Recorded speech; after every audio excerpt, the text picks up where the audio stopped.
Ne pas dire non peut te rendre malade. Est-ce que tu as déjà accepté quelque chose alors que tout ton corps te crie non de l'intérieur?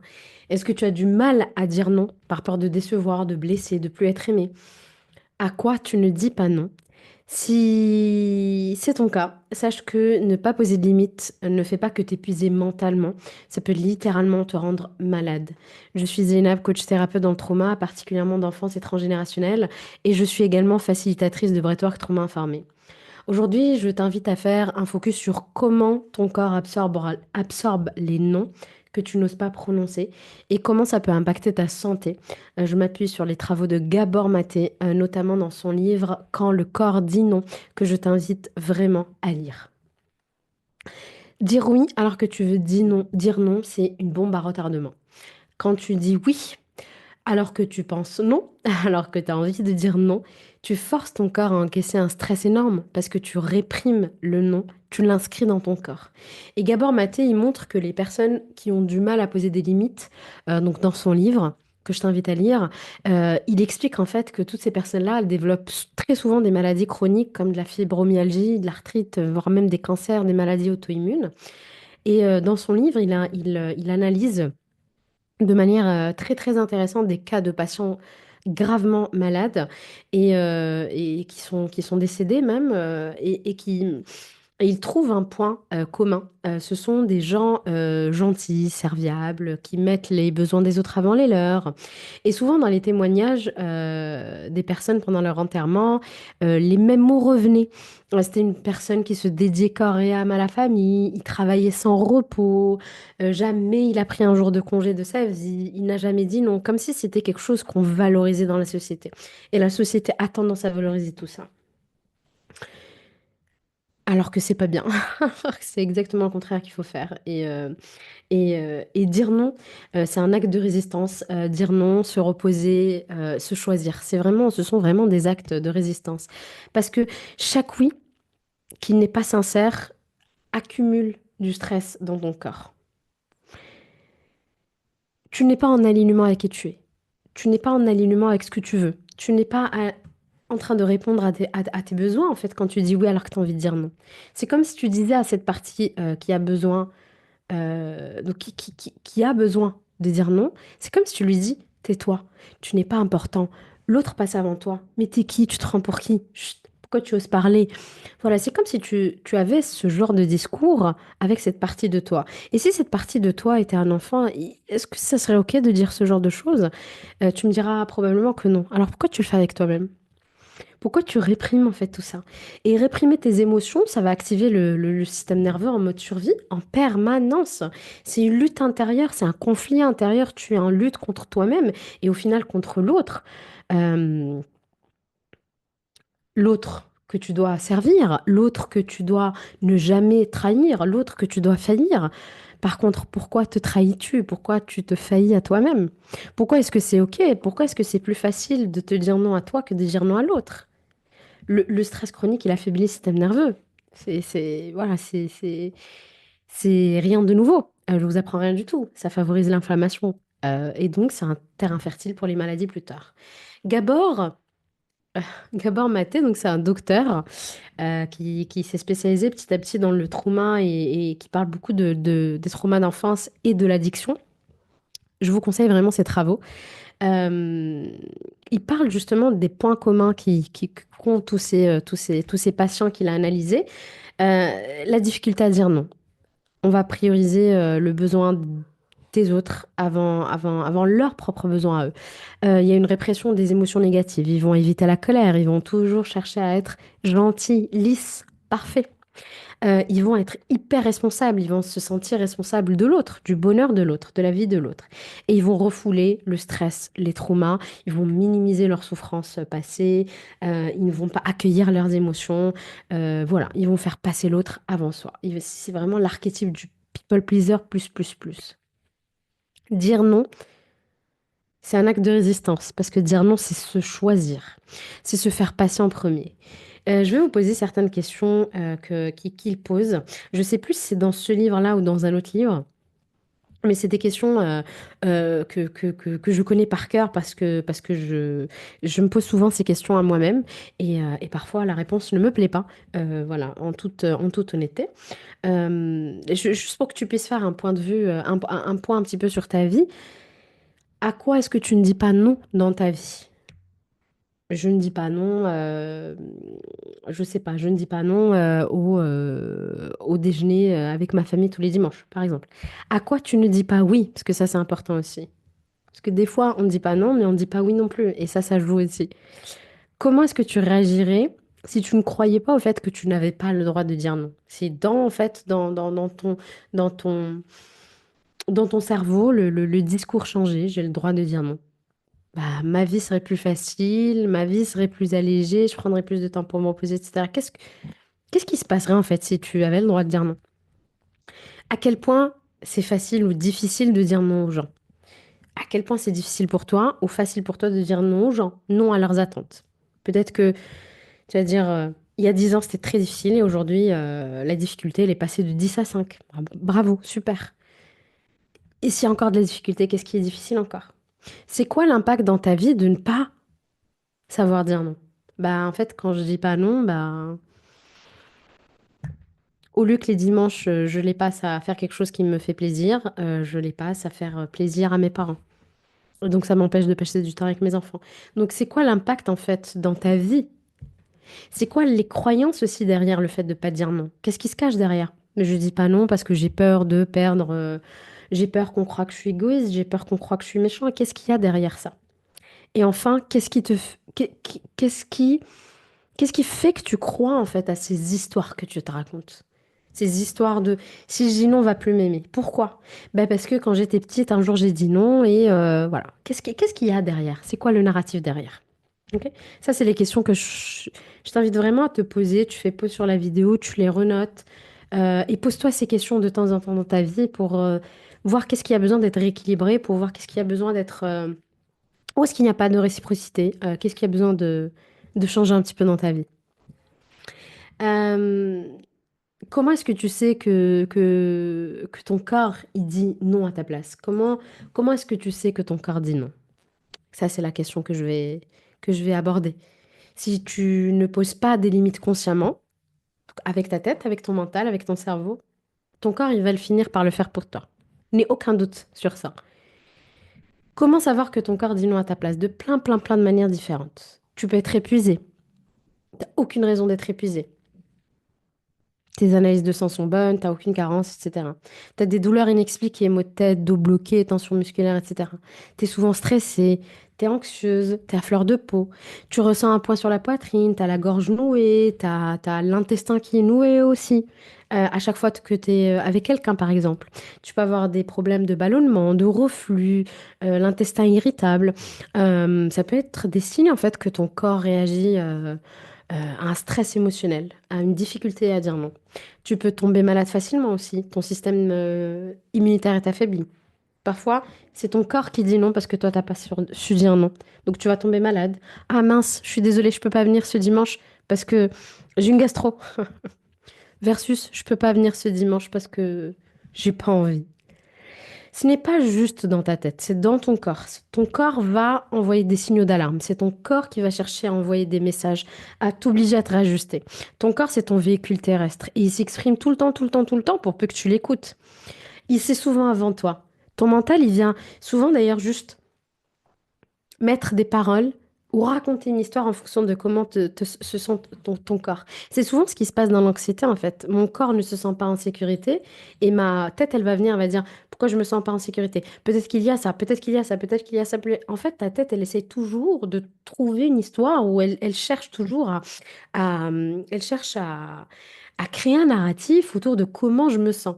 Si je me sens pas comme, si je me sens mal, c'est qu'il doit y avoir une raison. Peut-être qu'il va y avoir quelque chose. Peut-être que je suis en train de m'imaginer le pire parce que le pire va arriver. Donc c'est ton corps en fait qui sent que le pire va arriver. C'est ton mental qui commence à imaginer tout un narratif derrière, toute une histoire derrière. Ok? C'est souvent comme ça que ça se passe d'ailleurs.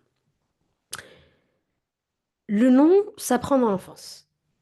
si tu me suis depuis un moment, j'en parle souvent. J'en ai déjà parlé, il me semble, dans une vidéo où je parle de l'importance de la phase du non chez l'enfant. Cette phase du non, je crois qu'elle est à peu près entre 1 an et demi, 3 ans. Euh, vous m'excuserez si je me trompe, mais je crois que c'est autour de cet âge-là, de mémoire. Et c'est une phase hyper importante dans le développement émotionnel de l'enfant, en fait, dans le développement psychologique même de l'enfant. C'est un moment où l'enfant, il affirme sa personnalité et il commence à comprendre qu'il peut exercer son autonomie, qu'il peut être autonome. Cette phase, elle est pour moi fondamentale. C'est la manière dont l'enfant euh, affirme son indépendance. Il commence à se rendre compte qu'il est une personne à part entière, il est distinct de ses parents, il peut choisir ses actions, il peut devenir autonome, il peut prendre confiance en lui, il peut décider pour lui. Dire non, ça permet à l'enfant aussi de définir ses préférences. Ça j'aime pas, d'affirmer ses choix. Ça, c'est pas OK pour moi, ça, c'est OK pour moi. J'apprends. Je trouve un équilibre. Il apprend à distinguer ce qu'il aime, ce qu'il n'aime pas, ce qui est essentiel pour lui, ce qui n'est pas essentiel pour lui. Et c'est fondamental pour la construction de son identité personnelle, qui il est. Et ensuite, ça deviendra un adulte qui saura qui il est et qui sera capable de prendre des décisions et de se respecter. Le non, c'est un exercice de volonté pour l'enfant, parce quand il dit non, il apprend aussi à contrôler ses impulsions, à se positionner par rapport à l'extérieur. C'est non. Ça développe la capacité à poser des limites et à comprendre qu'il peut contrôler son environnement. C'est aussi le début de la compréhension des règles, des limites sociales. En refusant ce qui lui est demandé, l'enfant, il va tester les frontières qui sont imposées par les adultes, donc les limites que vont être posées par les adultes. Et il va apprendre à mieux comprendre les attentes de son entourage. C'est comme ça qu'il va commencer à apprendre à négocier et à comprendre aussi que le non peut avoir des conséquences. Et le non est un moyen pour l'enfant de tester les réactions de ses parents. Comment est-ce qu'ils vont réagir à son refus? Ça va lui permettre de comprendre que ses parents sont là pour poser des limites, pour le guider, que c'est leur rôle, mais aussi qu'il est libre de s'exprimer. Si les parents répondent avec calme et respect, ben, il y a une relation de confiance qui est établie petit à petit. Et c'est aussi un moyen pour l'enfant d'exprimer ses émotions, la frustration notamment. C'est un moment où il apprend à gérer ses frustrations. Il n'a pas la maturité cérébrale, hein, je vous rappelle. Ça fait partie de l'apprentissage, de l'autorégulation émotionnelle, de la capacité à accepter que parfois, bah, les désirs ne sont pas satisfaits immédiatement. Et si je dis non, est-ce que papa et maman m'aiment? Est-ce que j'ai le droit de dire non? Est-ce que j'ai le droit d'être moi-même? Ça ne veut pas dire qu'on accorde tout à l'enfant. Ça ne veut pas dire que l'enfant il dit non, on lui dit ah, ok, t'as dit non, bah, c'est très bien pour ton développement. Et non, c'est pas ce que je suis en train de dire. C'est tu dis non, ok, ok, ok, chérie, tu dis non. Je comprends que tu dises non, mais il faut que tu comprennes que brosser les dents, c'est très important pour la santé. Mais tu as le droit de dire non. Et je t'aime, même si tu dis non, même si tu veux pas te brosser les dents, je t'adore, je t'aime. Et ça prépare à la vie d'adulte parce que cette phase de refus, en quelque sorte, où l'enfant apprend à dire non, et bien petit à petit, cet enfant, il devient un adulte qui a des compétences pour dire non, qui trouve normal de dire non quand ses limites sont bafouées. Euh, il arrive à poser des limites, il arrive à naviguer dans des relations de manière équilibrée, de manière réciproque. C'est un adulte qui est capable de respecter ses propres besoins, qui est capable d'exprimer ses désirs, ses limites, que ce soit au boulot, dans ses relations personnelles, etc. Donc c'est la phase du non, même si c'est une étape qui est très difficile pour les parents, je sais de quoi je parle, elle est fondamentale pour le développement personnel de l'enfant. Il apprend à affirmer sa personnalité, à établir des limites et à dire non, et tu as envie que ton enfant il sache dire non. Parce que quand il va être un adulte, tu as envie qu'il sache dire non. Tu as envie qu'il dise non. Quand son intégrité est bafouée, par exemple. Ok. Comment est-ce que tu peux dire non sans culpabiliser et comment tu peux te protéger? Première chose, il y a besoin de reconnaître que le non est sain. Dire non ne fait pas de toi une mauvaise personne. J'en ai parlé dans l'épisode sur les limites. C'est un acte d'amour, de soin envers toi-même. qui va te permettre de protéger ton énergie, ton temps, ta santé. Accepte que tes limites sont valables et nécessaires pour ton bien-être. Tu ne dis pas non à l'autre, tu te dis oui à toi. Et si tu dis oui à l'autre sans que ça soit authentique, c'est que tu te dis non à toi. Et alors pourquoi tu choisis l'autre et tu ne choisis pas? Pourquoi? Et tu peux remplacer le non brutal par un non un peu plus bienveillant. T'es pas obligé d'être agressif dans ton non, hein. Merci de penser à moi, mais je suis pas disponible. Je comprends ton besoin, mais je ne peux pas cette fois-ci. Dire non, ça ne veut pas dire être agressif ou dévaloriser l'autre. Tu peux être très bien bienveillant, tu peux être calme et tu peux poser des limites de manière calme. D'ailleurs, quand tu es hyper aligné avec toi, bah non en fait. Ok? Je... Non, c'est aussi simple que ça. Je comprends ta demande, mais je peux pas en fait. Je peux pas m'engager, je peux pas répondre à ton besoin, je suis pas disponible. C'est respecter l'autre en fait. Je prends soin de moi et je te respecte toi aussi parce que je prends soin de moi. Dire non, c'est un acte d'amour aussi, bien sûr envers soi-même, évidemment pour des raisons évidentes et j'en ai parlé, mais c'est aussi un acte d'amour envers l'autre. Tu lui donnes une réponse qui est authentique, qui est sincère. T'es pas en train de lui mentir. Donc, tu as envie, en fait, que l'autre te voit sous ton image authentique. Parce que sinon, la relation, elle est biaisée, en fait. C'est un mensonge. T'as pas envie d'une relation où il y a du mensonge. Tu n'as pas à justifier chaque non. Je l'avais dit dans les limites, il me semble. Tu n'as pas à justifier ou à expliquer en détail pourquoi c'est non. Parfois, juste, bah, je ne peux pas. Ce n'est pas possible pour moi, c'est suffisant. Tu as le droit de poser des limites sans devoir entrer dans voilà, dans des tirades de tu sais, de parce que, de comme ça, je ne peux pas accepter ça, hein. Ça ne me convient pas, je suis pas disponible. Donc, c'est des phrases que tu peux utiliser qui sont assez claires et qui peuvent exprimer que voilà, tu as une décision, tu l'as prise, tu aligné avec ça et tu la respectes. Tu peux même être désolé pour la personne, je comprends que tu as vraiment besoin de moi, mais là, je peux pas en fait. Là, je peux pas. Je suis vraiment désolée. Autre chose, c'est ne pas prendre la responsabilité de la réaction des autres. Donc, c'est normal, c'est naturel de se sentir mal quand on perçoit de la colère ou de la déception chez l'autre. Mais ça ne veut pas dire que tu as mal agi. Chacun est responsable de ses émotions. Ça, je l'ai déjà répété plusieurs fois et je le répète. Si la personne est déçue, ça lui appartient, ça ne t'appartient pas. Tu peux rentrer en empathie avec la personne, ça ne veut pas dire que t'es une personne qui est méchante ou dire ah bah ça te fait du mal, ha ha ha. Bah non, ça te fait du mal, je suis vraiment désolée que ça te fasse du mal et je rentre en empathie avec toi, mais malheureusement, bah moi je reste à ma place. Et il y a même un geste qu'on fait. Je vous montre ce geste dans la partie mettre des limites des pratiques somatiques du programme Réguler son système nerveux. D'ailleurs, si tu veux savoir réguler ton système nerveux, j'ai un PDF gratuit que tu peux télécharger gratuitement et qui te parle du b.a.-ba de la régulation du système nerveux et de ton style d'attachement. Il y a besoin que tu acceptes aussi que dire non peut parfois déranger. Dire non, ça peut créer des tensions, mais ça ne doit pas être un frein. Tu te respectes, tu montres aux autres comment te traiter avec respect. Ça permet de créer des relations plus équilibrées, plus saines, ça on en a parlé.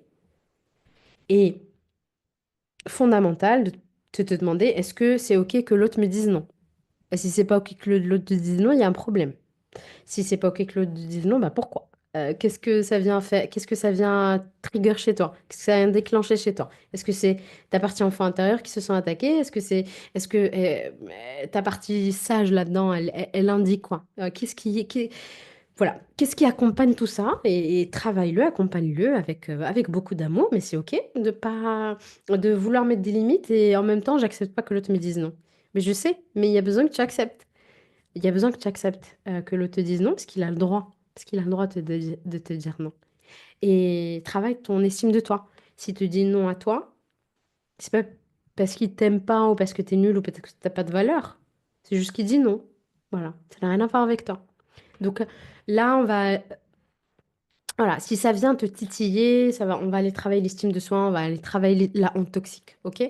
On va travailler aussi peut-être même des traumas transgénérationnels ou des traumas culturels.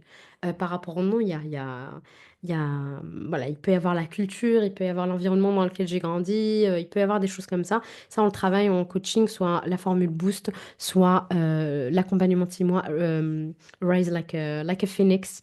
Tu trouveras toutes les infos en barre d'infos.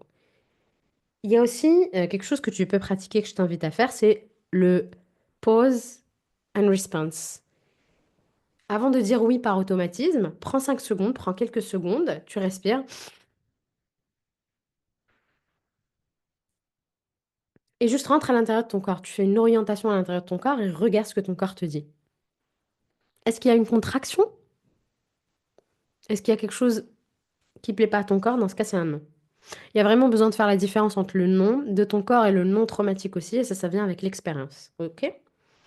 Et rappelle-toi que si tu dis non à l'autre, c'est que tu te dis oui à toi-même. Quand tu dis non aux autres, tu dis oui à ton bien-être, à ta santé, à ton énergie. La culpabilité, elle est ok.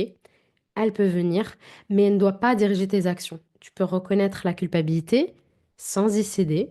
C'est essentiel pour ton développement personnel. Tu l'acceptes, mais tu n'acceptes pas en fait que ça guide tes choix à long terme. Dire non, c'est un muscle. Tu t'entraînes. Plus tu t'entraînes, plus ça devient facile. Si tu as du mal à poser tes limites, commence par des situations moins stressantes, puis petit à petit augmente progressivement les situations où tu dis non. Tu peux commencer à dire non, par exemple, à des personnes que tu aimes beaucoup, en qui tu as extrêmement confiance, avec lesquelles tu te sens sécure.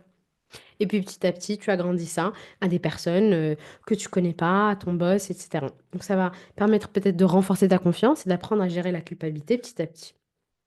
Dire non sans culpabilité, ça demande de la pratique, les amis. Ça demande de la pratique, ça demande du temps. Soyez patient avec vous-même. C'est pas quelque chose qu'on apprend du jour au lendemain. Ça s'apprend. Tout s'apprend. Mais ça demande du temps, ça demande de la pratique. Et encore, moi, aujourd'hui, le non, il est difficile. Et c'est OK, en fait. Ça juge pas ma capacité à dire non ou ma capacité à mettre des limites. C'est juste qu'il y a des noms qui sont plus difficiles que d'autres. Poser des limites, c'est un acte d'amour envers soi-même et tu en as absolument besoin pour préserver ton bien-être mental, physique, psychique, énergétique même. Et à mesure que tu te libères de la culpabilité, tu vas créer un espace en fait de santé émotionnelle, énergétique, physique, psychique, etc. En construisant des relations saines avec toi-même tout d'abord et avec l'autre par la suite. Et petit à petit dans ta vie, en fait, tu vas attirer des personnes à qui tu pourras dire non et qui prendront très bien ton nom. Et si tu dis non, non, non et que la personne ne respecte pas, ben à un certain moment, c'est de ta responsabilité de mettre une limite un peu plus forte et peut-être de couper ta relation, de réajuster ta relation, de partir, de couper court à la discussion, etc. Ça, c'est toi qui vois. N'oublie pas que si tu veux travailler tes limites, viens me voir en coaching. Je te remercie d'avoir regardé cette vidéo, d'avoir écouté ce podcast. N'hésite pas à me faire un pouce, commentaire, etc., partager pour faire connaître ce travail. Et moi, je te dis à très, très bientôt. Ciao, ciao.